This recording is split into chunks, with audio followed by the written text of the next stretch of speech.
Perang saudara di Israel tidak dapat dihindari, gonjang-ganjing di negara Zionis akibat Netanyahu.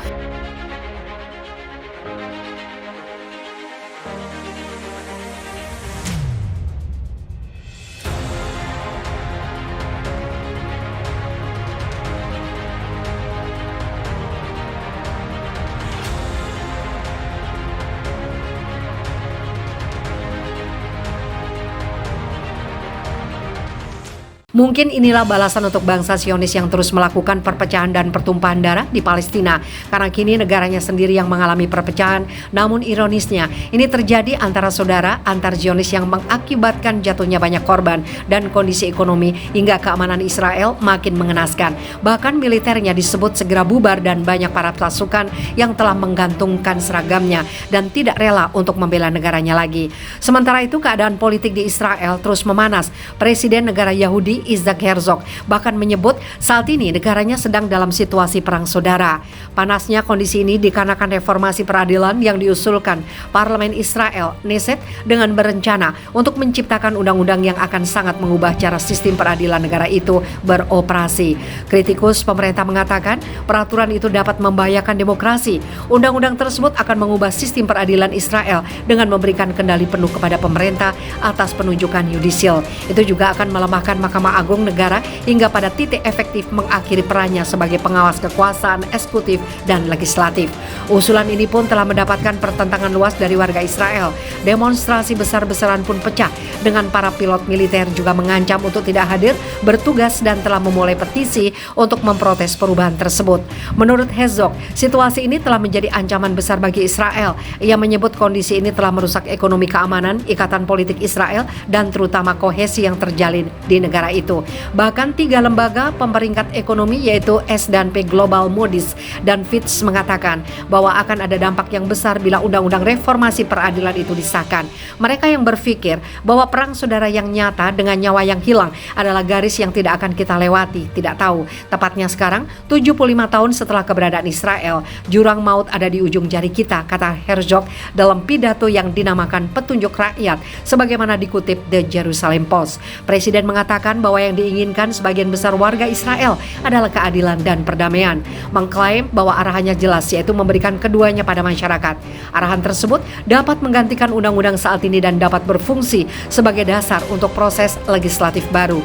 Saya orang beriman, tapi saya tidak naif. Saya tahu bahwa begitu saya menyelesaikan kata-kata saya, mungkin bahkan sebelum itu, lawan akan muncul dari semua sisi. Saya juga tahu bahwa akan ada yang mengelak dari tanggung jawab dan akan ada yang sudah setuju dan tiba-tiba menyangkal bahwa mereka melakukannya atau menarik kembali persetujuannya. Tambahnya, pernyataan Herzog ini pun langsung mendapatkan reaksi dari partai penguasa yang juga motor politik Perdana Menteri Benjamin Netanyahu, Likud.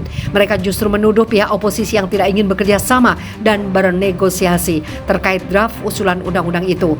Garis besar yang disampaikan oleh Presiden memang membahas isu reformasi, tapi sayangnya itu mencakup klausul-klausul kunci yang hanya melanggengkan situasi yang ada dan tidak menciptakan keseimbangan minimum yang diperlukan antara cabang pemerintah, ungkap Menteri Pendidikan Yoav Kish dalam sebuah pernyataan atas nama partai. Banyak menteri kemudian meluncurkan serangkaian pernyataan yang kemungkinan besar didikte oleh partai dengan argumen utama bahwa arahan tersebut bukan merupakan perubahan nyata.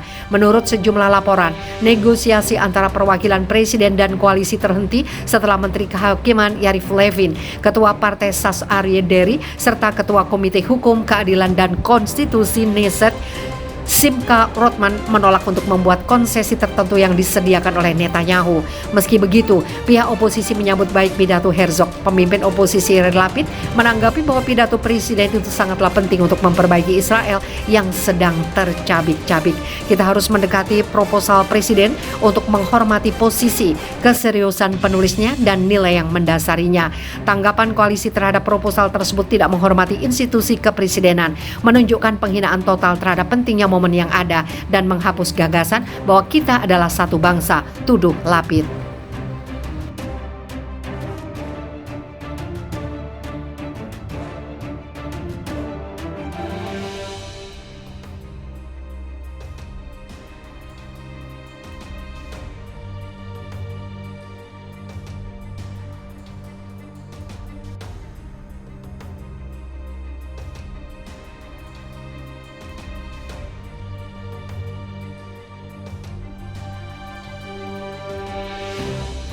Gawat, Israel dihancurkan warganya sendiri.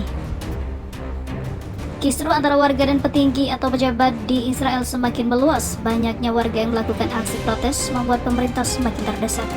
Jika kemauan warga tak dapat dituruti, bisa berakibat semakin panjangnya kerusuhan dan jatuhnya korban hingga kestabilan ekonomi dan politik semakin parah. Israel telah nyata saat ini sedang cekcok secara internal, bahkan dihancurkan sendiri oleh warganya.